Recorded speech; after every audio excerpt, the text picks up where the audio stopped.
कि अभी सुमिरन नहीं करेंगे, शाम को कर लेंगे, साधना शिविर में आज नहीं जाएंगे, अभी तो ये 2 दिन बाकी है, अभी तो 4 घंटा बाकी है, फिर चले जाएंगे और फिर नहीं पहुंच पाते हो, समय निकल जाता है।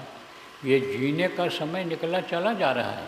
और ये जो आपको पारस पत्थर मिला है, ये जो मनुष्य शरीर आपको मिला है, ये जो नाम आपको मिला है कि इससे छुओ, इस मिट्टी के यानी समझो कि मिट्टी के शरीर से, शरीर में जो जीवात्मा है उसको सवर्ण बनाने के लिए, उसमें ताकत लाने के लिए ये जो नाम है, शब्द है, उस शब्द को पकड़ो, पकड़ाओ, तब उसमें वो शक्ति आएगी।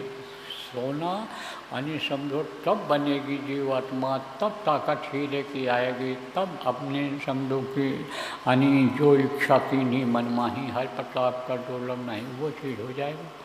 तो ये सारी चीज़ें जो रिद्धि सिद्धि, काम ध्यान कर्त दृष्टि की प्राप्ति, ये लोग यहाँ करते हैं। बस थोड़ी सी आप चढ़ाई करोगे, ऊपर जाओगे, थोड़ी सिद्धि मिल जाएगी, तो ये सिद्धियाँ अपने आप आ जाएंगी।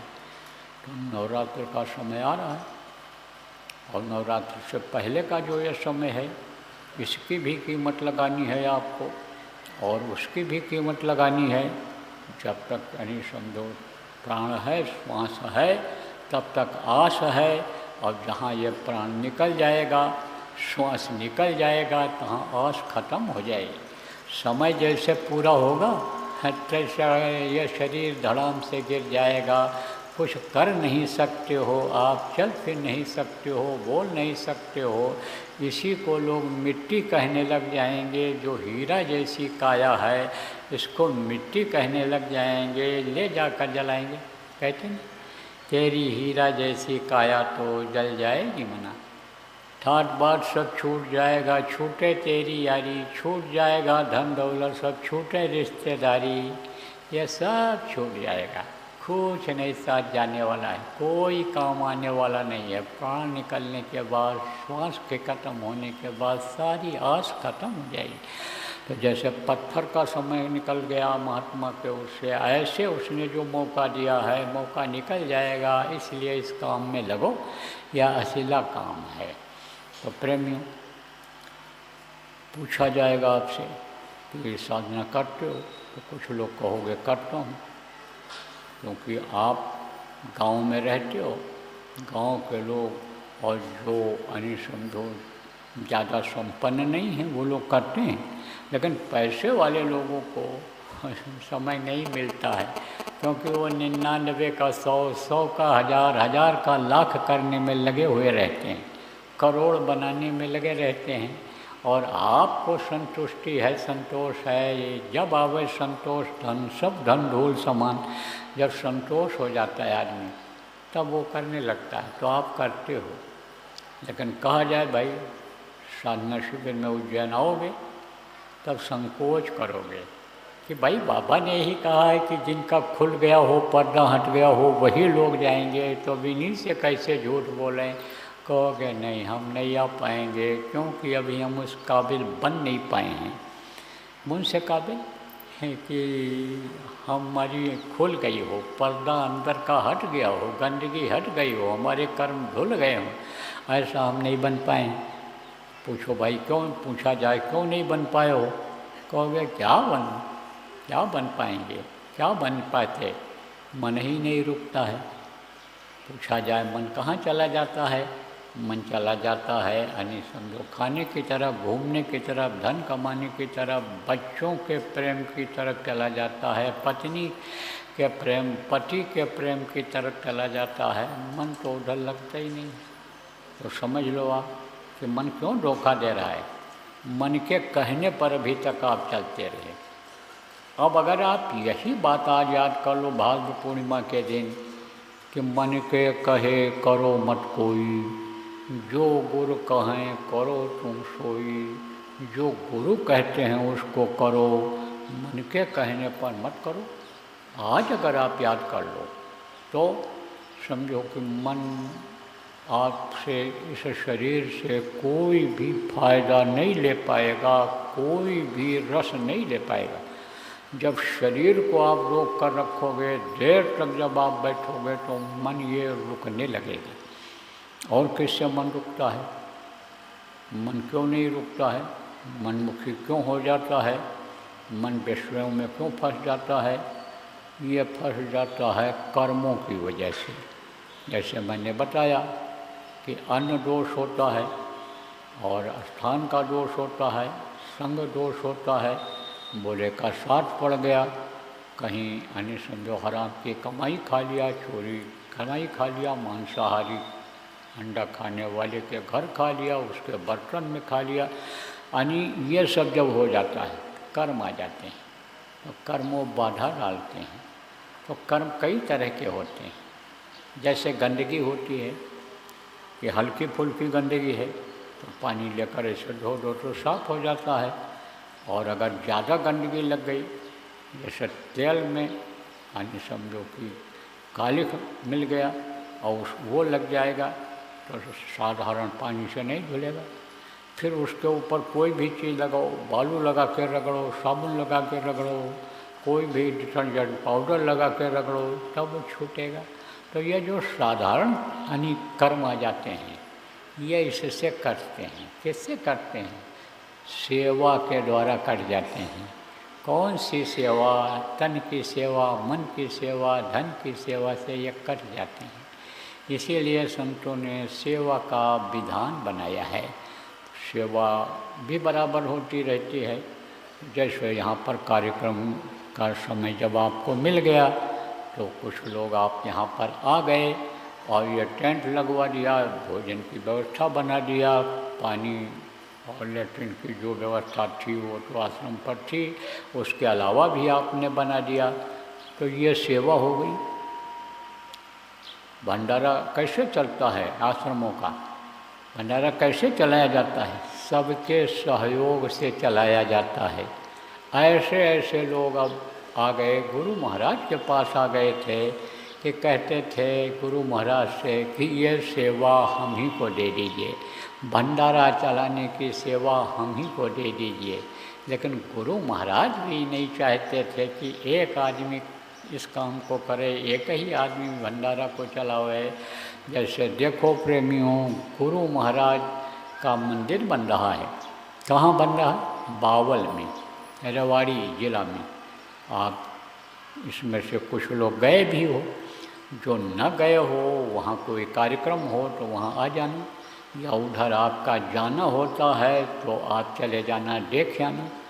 नहीं भी जाना हो पाता है, सेवा के लिए लोग जाते हैं वहाँ, ज़रूरत रहती है सेवादारों की, तो सेवा करने के लिए वहाँ चले जाना। 10 दिन 15 दिन जो भी आपके पास समय हो, तो देख भी आओगे और सेवा भी कर आओगे, कर्म भी काट आओगे।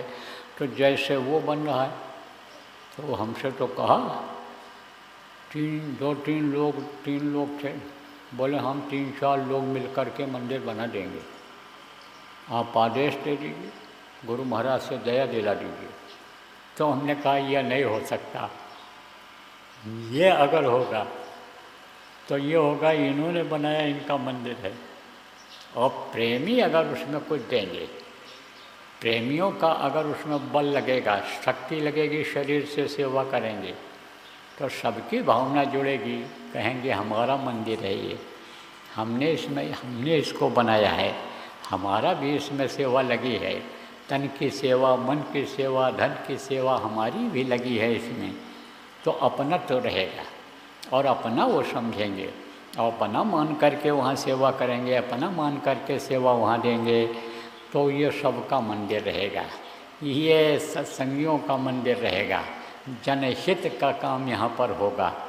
ऐसे भंडारा चलाना हो या कोई भी काम करना हो तो लोग कहते हैं हम कर दें, आप क्यों कर दो भैया, ये छोटे छोटे लोग करेंगे, इनको लेना है, अब क्या लेना है, इनको बरकत लेना है। आपने तो सेवा किया, धन की सेवा किया, धन आपका खूब बढ़ा, गुरु महाराज ने देखो कितना लोगों को दिया, एक का 10-10 गुना ज़्यादा दे दिया। जिसने एक गुरु महाराज के निमित्त, गुरु महाराज के आदेश के हिसाब से दिया, उसको 10 करके वापस कर दिया उन्होंने। ज़रूरत पड़ा 20 गुना दे दिया। आप ये समझो उम्मीद नहीं थी उसको कि इतना हमारा बढ़ जाएगा, बढ़ता चला गया। और ये भी बता दें, नियत जब खोटी हुई तो फिर चला भी गया, क्योंकि यह धन जो होता है बाढ़ के पानी की तरह से आता है। जैसे बाढ़ का पानी आता है और आते हुए ऐसे दिखाई पड़ता है, लेकिन जाते हुए 2 घंटे में बाढ़ खत्म हो जाती है। बाढ़ बढ़ती है तो 8-10 घंटा लगता है, 12 घंटा लग जाता है बाढ़ का पानी आते आते बढ़ते बढ़ते, लेकिन जब हटना होता है 2 घंटे में हट जाता है। ऐसे ही ये धन हट जाता है जब नीयत खराब होती है, लालच जब बढ़ जाती है, जब भाव भक्ति कम हो जाती है, आना जाना कम हो जाता है, तब कमी आ जाती है। तो हम आपको बता रहे थे कि आपका सबका लगा भंडारे में, सबकी भावना जुड़ी, सबको सेवा का मौका मिला। तो ये इसलिए बता रहे हैं कि मौका जब आवे सेवा का तो चूकना नहीं चाहिए। तो ये तो कभी कभी की सेवा है, लेकिन रोज़ की सेवा है। रोज़ की सेवा क्या है? जैसे भंडारे में भोजन बना दिया प्रेमियों ने, किसी ने दाल दे दिया, किसी ने चावल दे दिया, किसी ने आटा दे दिया, किसी ने साग सब्जी दे दिया, किसी ने घी तेल मसाला दे दिया, कोई पत्तल ला दिया, कोई बिछा दिया, कोई पानी परोस दिया, कोई दाल परोस दिया, कोई रोटी परोस दिया। तो ये सेवा आपने किया, यह रोज़ की सेवा तो है नहीं। और यह सेवा जो है यह शरीर की सेवा है। आत्मा की सेवा अलग होती है। जो इस शरीर को चलाती है आत्मा, उसकी सेवा अलग होती है, उसका भोजन अलग होता है। तो उसका भोजन क्या है? शब्द। यही जो ध्वन्यात्मक नाम बताया गया, सुमिरन ध्यान भजन, यही है। इसी के द्वारा शब्द पकड़ में आता है। शब्द जब उसको मिल जाता है तो आप ये समझो कि कहा ना, ऐसो परम गुरु पायो शब्द रस पिए चुए अंगनवा। चूना का मतलब क्या होता है? टपकना है। जैसे पानी बरसता है तो नीचे गिरता है, उसको कहते हैं चूता है, टपकता है। ऐसे शब्द का रस मिलता है, और जब शब्द का रस मिलता है, आनंद आता है, तब ये जीवात्मा को तृप्ति होती है, यह खुश होती है, इसका पेट भरता है। तो ये कैसे होता है? नामदान दिलाने से होता है, प्रचार करने से होता है, यह सुमिरन समझाने से होता है, भजन समझाने से, ध्यान समझाने से होता है, यह सुमिरन ध्यान भजन अनेक कराने से होता है, साप्ताहिक सत्संग में बुलाने से होता है, यह साधना शिविर लगाने से होता है, लगवाने से होता है, बुला करके बैठाने से होता है, साधना में बैठने और बैठाने से होता है। ये तब होता है। तो ये सब काम है, इसमें लगो, अपनी अपनी औकात भर सब लग जाओ। अब ये ज़रूर है कि कुछ चीज़ें ऐसी हैं कि जो जनरल होती हैं, सबके लिए होती हैं। कह दिया गया कि भाई शाकाहारी का प्रचार करो, लोगों को शाकाहारी बनाओ, लोगों को नशा मुक्त बनाओ, लोगों को सतयुग देखने के लायक बनाओ। एक कड़ी यही याद कर लो, हाथ जोड़कर विनय हमारी, तजो नशा बनो शाकाहारी, छोड़ो व्यभिचार बनो ब्रह्मचारी, और सतयुग लाने की करो तैयारी।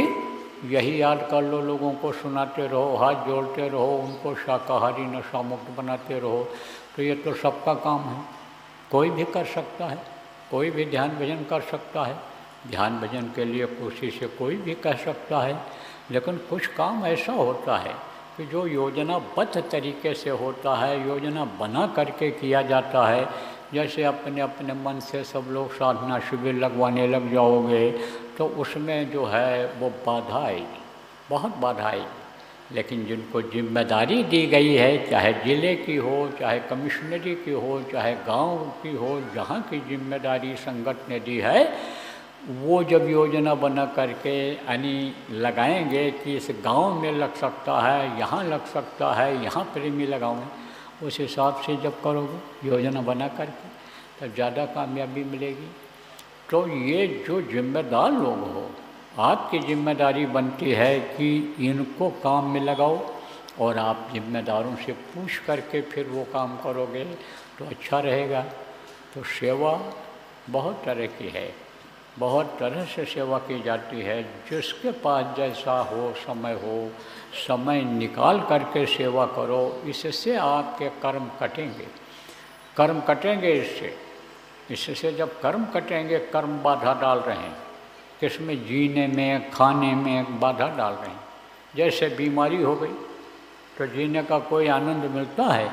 रहने का कोई आनंद मिलता है? कुछ नहीं। बीमारी हो गई, धन की कमी हो गई, तो गरीबी यानी समझो कि एक यानी तकलीफ दे होता है। कहते हैं नहीं दरिद्र सम दुख जग माही, और संत मिलन सम सुख कोई नहीं। जब संत मिल जाते हैं तो बहुत बड़ा सुख का अनुभव होता है, और दरिद्रता जब आ जाती है तो वो दुख सहा नहीं जाता है। कहते हैं ना कि गरीबी में आटा गीला हो जाता है। तो जब आटा गीला हो गया तो रोटी बन पाएगी? नहीं बन पाएगी। एकदम गीला हो गया तो तवा पर भी चिपकेगा, और अगर गरीबी रहेगी तो तेल कहाँ से लगा पाओगे उस पर, और आटा नहीं बचेगा गीले को सूखा करने के लिए, तो कैसे उस पर डाल करके सेक पाओगे? ऐसे ही समझ लो प्रेमियों, बच्चों और बच्चियों, गरीबी दुखदाई होती है। लेकिन अगर आप भक्ति में लगोगे, गुरु के आदेश के पालन में लगोगे, भजन करोगे, तो गरीबी अपने आप चली जाती है। गरीबी आ भी जाती है और चली भी जाती है। कब चली जाती है? जब संत मिल जाते हैं, समर्थ गुरु मिल जाते हैं, रास्ता मिल जाता है, बताए हुए उनके रास्ते पर जीव चलने लगता है, तो ये सब जुदा हो जाती हैं समस्याएं। अरे भी